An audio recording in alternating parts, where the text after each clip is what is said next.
Can robots replace teachers? I don't think so. A lot of things are happening around the world, especially after coronavirus. कहते हैं जो growth 2030 में होनी थी, वो ग्रोथ 2020 में ही हो गई।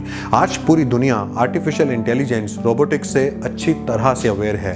इनफैक्ट वेस्टर्न कंट्रीज में तो रोबोट्स ने फूड भी डिलीवर करना शुरू कर दिया है। चाइना भी कुछ पीछे नहीं है।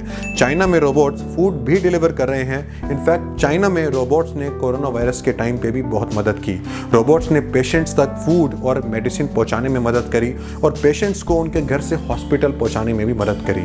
आज पूरी दुनिया में किस तरह से ड्राइवरलेस कार्स पर एक्सपेरिमेंट्स हो रहे हैं, उड़ने वाली कार, फ्लाइंग कार्स पर एक्सपेरिमेंट्स हो रहे हैं और बहुत जल्दी ये सब चीज़ें आपको मार्केट में भी नजर आने लगेंगी। तो कहने का मतलब साफ है, आज ज़माना बहुत तेज़ी से आगे बढ़ रहा है, लेकिन इसका मतलब ये नहीं कि रोबोट्स आने वाले टाइम में टीचर्स को ही रिप्लेस कर देंगे। मैं आपको एक कहानी सुनाता हूँ। एक बार एक बच्चा जब अपने स्कूल से लौटकर घर पर आता है तो वो अपनी माँ को एक चिट्ठी देता है और बोलता है कि माँ, ये चिट्ठी मेरी स्कूल टीचर ने दी है और कहा है कि इस चिट्ठी को ले जाकर अपनी माँ को दे देना। उसकी माँ जब उस चिट्ठी को पढ़ती है तो उसमें लिखा होता है कि आपका बेटा बहुत ही नालायक है, इसको कुछ भी समझ में नहीं आता। हमने बहुत कोशिश की आपके बेटे को समझाने की, इसको पढ़ाने लिखाने की, लेकिन फिर भी इसको कुछ भी समझ में नहीं आता। आपका बेटा बहुत ही बुद्धू है, कृपया करके आप अपने बेटे को कहीं और पढ़ा लीजिए। उसकी माँ उस चिट्ठी को अलमारी में रख देती है। फिर बेटा अपनी माँ से पूछता है कि माँ, उस चिट्ठी में क्या लिखा था? माँ अपने बेटे से कहती है कि बेटा, उस चिट्ठी में लिखा था कि आपका बेटा बहुत ही ज़्यादा बुद्धिमान है। आपके बेटे को पढ़ाने के लिए हमारे स्कूल में एक भी अच्छा टीचर नहीं है, तो हम आपसे ये विनती करते हैं कि कृपया करके आप अपने बेटे को किसी और स्कूल में पढ़ा लीजिए। फिर उसकी माँ अपने बेटे को घर में पढ़ाना शुरू कर देती है और उसके पिता घर में ही उसके लिए एक बहुत बड़ी लाइब्रेरी बना देते हैं। वो बच्चा अपने घर पर खूब पढ़ता है, खूब सारी किताबें पढ़ता है, जो उसे अच्छी लगती है वो सब वो पढ़ता है और फिर बड़ा होकर वो एक बहुत बड़ा साइंटिस्ट बनता है। कुछ समय बाद जब उस बच्चे की माँ की मृत्यु हो जाती है और वो अपनी माँ का अंतिम संस्कार करने के बाद जब घर पर लौटता है तो फिर वो अलमारी के एक ड्रॉर में उस चिट्ठी को देखता है। वो उस चिट्ठी को निकाल कर पढ़ता है।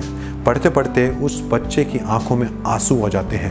वो बहुत रोता है और फिर वो पेन से उस चिट्ठी के नीचे लिखता है, जी हाँ, मैं वही बच्चा हूँ जो बहुत बुद्धू था, बहुत नालायक था, लेकिन आज वो बच्चा अपनी माँ के आशीर्वाद से, अपनी माँ के प्यार से एक बहुत बड़ा साइंटिस्ट बन चुका है, थॉमस एल्वा एडिसन।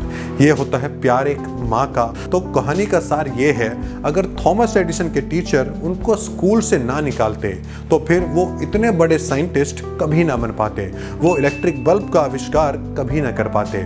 आखिरकार उनकी माँ का प्यार और उनके टीचर्स का आशीर्वाद ही तो था जिसकी वजह से वो इतने बड़े साइंटिस्ट बन पाए। एक बार थॉमस एडिसन से किसी ने पूछा कि आप इलेक्ट्रिक बल्ब बनाने में 1000 बार फेल हुए, इससे आपने क्या सीखा? उस पर इन्होंने एक बहुत अच्छा जवाब दिया। उन्होंने कहा कि मैं 1000 बार फेल नहीं हुआ हूँ, बल्कि मैंने 1000 स्टेप्स सीखे हैं किस तरह से हम इलेक्ट्रिक बल्ब बना सकते हैं। तो ये थी कहानी इस बारे में कि टीचर्स को रोबोट्स कभी भी रिप्लेस नहीं कर सकते। तो इस कहानी से हमें ये समझ में आता है कि एक टीचर को कोई भी रोबोट कभी भी रिप्लेस नहीं कर सकता। एक बच्चे का माइंड डेवलप करने के लिए, उसे क्रिएटिव और इंटेलिजेंट बनाने के लिए एक टीचर की ज़रूरत होती है, एक माँ की ज़रूरत होती है और ये काम वो दोनों मिलकर भी कर सकते हैं। हमारे देश में माँ को और गुरु को भगवान के समान माना जाता है। भला ये दर्जा हम किसी रोबोट को कैसे दे सकते हैं?